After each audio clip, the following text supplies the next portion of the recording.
नमस्कार साथियों, आज की इस वीडियो में हम बात करने वाले हैं बीपीएससी टीआरई 4 के बारे में और साथ ही बात करेंगे बाल वाटिका विद्यालयों के बारे में और आउटसोर्सिंग के माध्यम से जो भी स्कूल में रिक्त पदों की नियुक्ति की जो मनमानी की गई थी उसकी शिकायत की गई है, उसके बारे में हम बात करने वाले हैं। तो आज की इस माह भेजी जाएगी बीपीएससी को शिक्षक नियुक्ति की अध्याचन।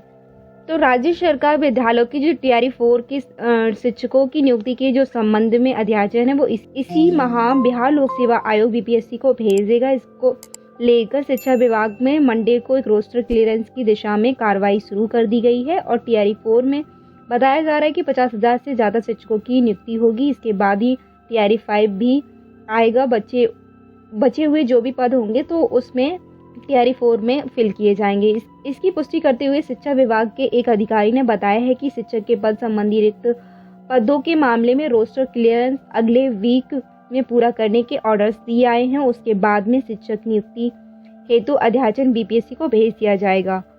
और साथ ही शिक्षा विभाग के अकॉर्डिंग अगर देखा जाए तो चौथे चरण के अध्यापकों की नियुक्ति की तैयारी में काफी तेजी है, क्योंकि रिक्त पदों के आकलन का काम पूरा हो चुका है और सप्ताह के अंदर आपको रोस्टर क्लियरेंस के बाद ऑर्डर्स भी जारी कर दिए जाएंगे और रोस्टर क्लियरेंस के साथ ही रिक्त पद भेजने में जिलों को एक सप्ताह का समय लगेगा, जिससे रोस्टर क्लियरेंस के साथ ही जैसे ही रोस्टर क्लियरेंस के साथ रिक्त पद आएंगे, चौथे चरण के अध्यापकों की नियुक्ति की तैयारी के लिए अध्याचन भेज दिया जाएगा।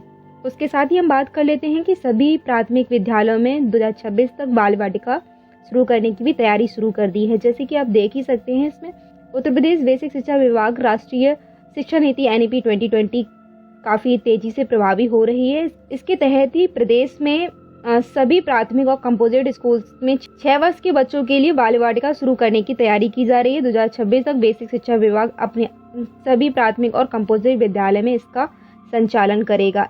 एनईपी के अनुसार प्राथमिक शिक्षा से पहले 3 से 6 साल तक के बच्चों को पूर्व प्राथमिक शिक्षा अनिवार्य है। इसी के तहत सभी विद्यालयों में बाल वाटिका को तैयार किया जा रहा है।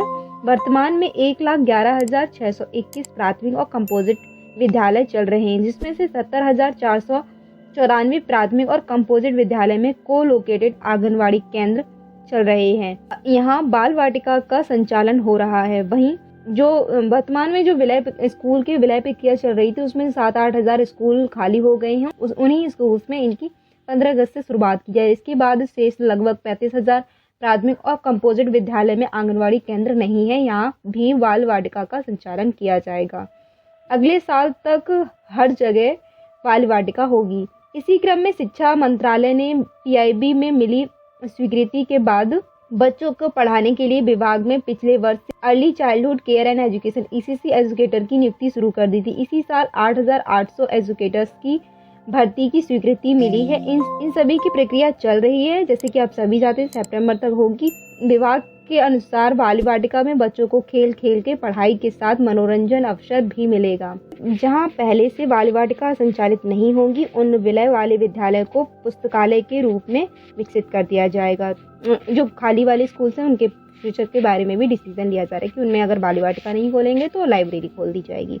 उसके साथ ही आप देख सकते हैं कि जो इस आर्टिकल को देख सकते हैं जिसमें बताया गया है कि शिक्षक की भर्ती के लिए अध्याचन मांगने की कोशिश में जुटे उत्तर प्रदेश शिक्षा सेवा चयन आयोग में आउटसोर्सिंग के जो कुछ वैकेंट पोस्ट पर नियुक्ति में मनमानी की शिकायत की गई है। आयोग के सचिव को भेजे शिकायती पत्र में बताया गया है कि आउटसोर्सिंग के जो रिक्त पदों पर सेवा योजन पोर्टल के माध्यम से भर्ती निकाली गई थी। सेवा योजन पोर्टल पर 13 जून को आवेदन करके कैंडिडेट्स इंटरव्यू होने का इंतजार कर रहे थे, लेकिन कार्यालय में पता चला कि भर्ती हो चुकी है। इस भर्ती में धांधली का आरोप लगाते हुए उच्च स्तरीय जांच की मांग की गई है और सचिव का पत्र भेजकर मनमाने ढंग से नियुक्ति के आरोप भी लगाए गए हैं। परीक्षा में स्पष्ट हो गया है कि किस तरह योग्य कैंडिडेट्स को बिना अवसर दिए ही भर्ती प्रक्रिया को पूरा कर लिया गया है।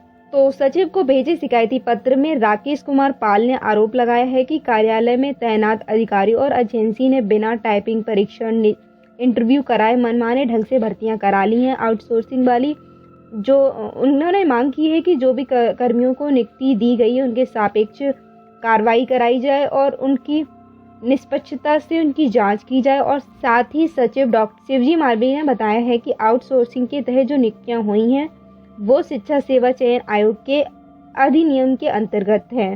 शेष पदों पर भी अधिनियम में दी गई व्यवस्था के अनुरूप ही किया जाएगा। अभी कंप्यूटर ऑपरेटर के 12 वाहन चालक के 13 पदों पर चयन किया जाना शेष है। तो आज की वीडियो में बस इतना ही। मिलते हैं अगली वीडियो में एक लेटेस्ट अपडेट के साथ। तब तक के लिए जय हिंद, जय भारत। वीडियो को एंड तक देखने के लिए thank you so much for watching.